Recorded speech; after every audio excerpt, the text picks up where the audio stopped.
मुरुम शहरात अचानक पावसाचा जोरदार तडाखा।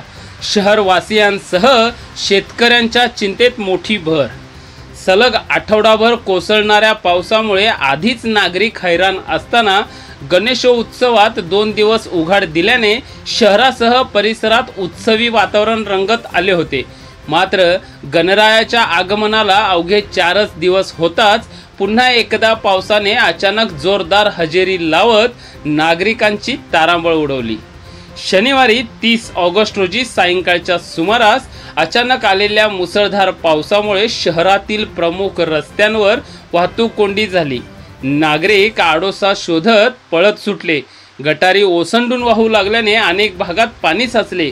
गावठाण परिसरातील जुन्या दगडी बांधकामाच्या इमारतींना पावसाचा फटका बसला असून काही ठिकाणी भिंती कोसळल्याच्या घटना घडल्या।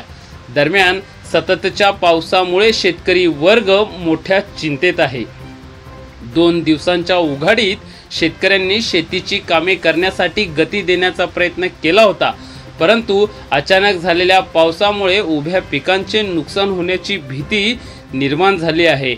अनेक ठिकाणी शेतात पाणी साचल्यामुळे शेंगाच्या बियातून मोड येण्यास सुरुवात झाल्याची माहिती मिळाली आहे। गणेशोत्सवाचा उत्साह आणि शेतकऱ्यांची मेहनत अशा दुहेरी परिस्थितीत अचानक कोसळलेल्या पावसामुळे नागरिक व शेतकरी यांची मात्र मोठी कोंडी झाल्याचे दिसून आले। मुरुम शहर व परिसरातील सर्वच प्रकारच्या बातम्या पाहण्यासाठी आम्ही मुरुमकर यूट्यूब न्यूज पोर्टलला सबस्क्राईब करून फॉलो करून लाईक शेअर कमेंट करायला विसरू नका। धन्यवाद।